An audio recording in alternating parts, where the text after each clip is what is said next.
They just charged you $120 to put nitrogen in your tires. $120 for air. And now you're sitting there wondering if you made a smart, high-tech upgrade, or if you just paid for one of the most polished upsells in the American auto industry. That uneasy feeling. That's your instincts kicking in, because when someone tells you race cars use it, airplanes use it, and it'll save you money on gas, it sounds legit. It sounds advanced.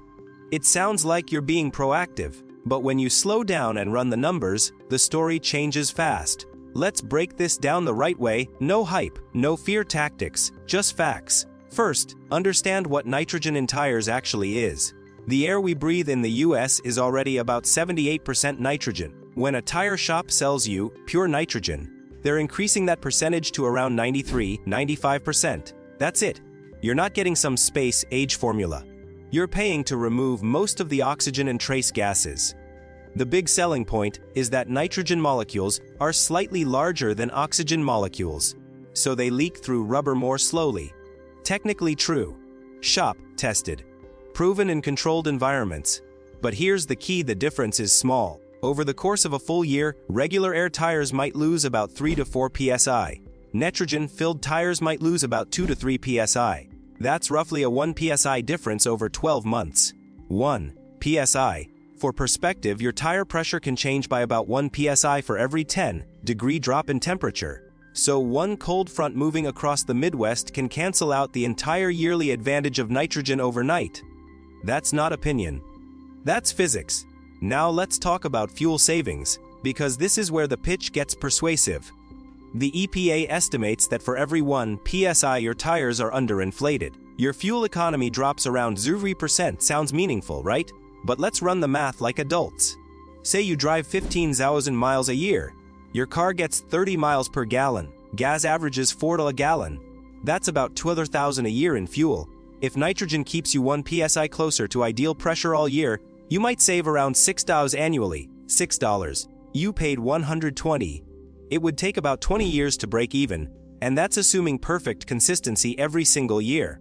That's not an investment. That's a very expensive piece of mind purchase. Then there's the tire life argument.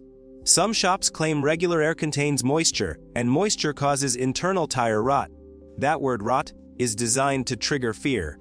But here's what experienced mechanics across the US will tell you. Passenger car tires almost never fail because of internal moisture.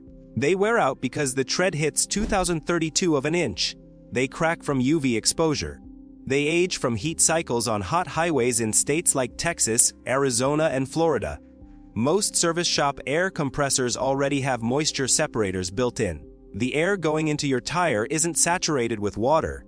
In extreme commercial environments, long-haul trucking, aviation, heavy construction equipment, moisture control matters. For a daily driver commuting to work or taking kids to school, the difference is minimal. Now let's address something most people don't think about. Once you pay for nitrogen, you feel locked in. Your tire pressure drops a little. You pull into a gas station. The pump says air. You hesitate. Can you mix nitrogen with regular air? Yes, it's completely safe. Nothing bad happens. Your tire doesn't explode. But mixing it reduces the nitrogen purity, which defeats the premium you paid for. So what do many drivers do? They go back to the tire shop for a refill. Sometimes it's free. Sometimes it's $5 to $7 per tire. That's recurring revenue. Nitrogen generation systems aren't extremely expensive once installed, and the gas itself costs very little per fill. Charging $30 per tire creates strong margins. It's not illegal. It's not fake. It's business. But you should understand how that business model works. Let's clear up a big safety myth while we're here. Nitrogen does not prevent blowouts. Blowouts happen because of severe underinflation, overloading your vehicle beyond its rating, hitting road debris, potholes, or running damaged sidewalls at highway speeds. Nitrogen does not reinforce your tire structure. It does not make rubber stronger. If you think, I've got nitrogen, so I don't need to check my pressure, that mindset can actually increase risk. What mechanics recommend, and what's been tested over years, is simple: check your tire pressure once a month and before long road trips. Rotate your tires on schedule. Keep them properly inflated. That routine will protect you far more than premium gas inside the tire. You might also hear that nitrogen handles temperature swings better. In reality, all gases expand and contract according to the same physical laws.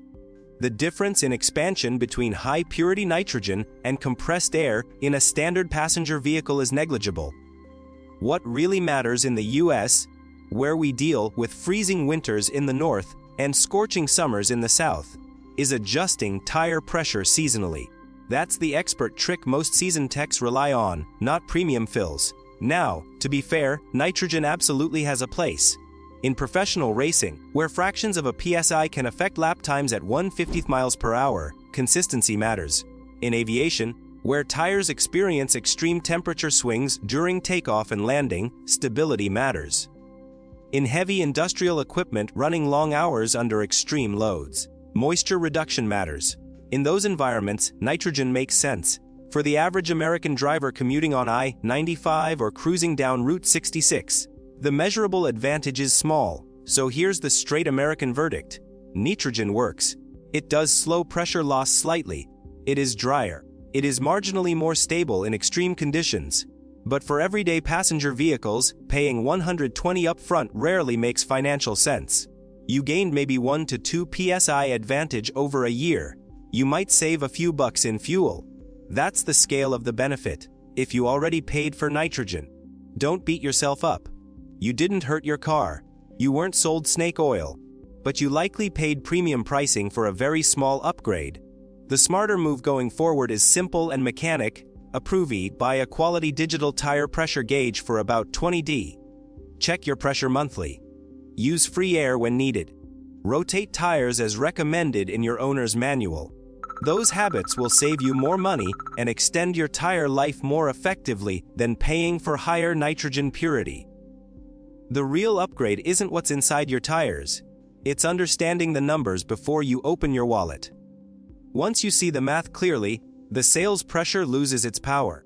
And when you make decisions based on real-world benefit, instead of marketing language, you stay in control of your car and your cash.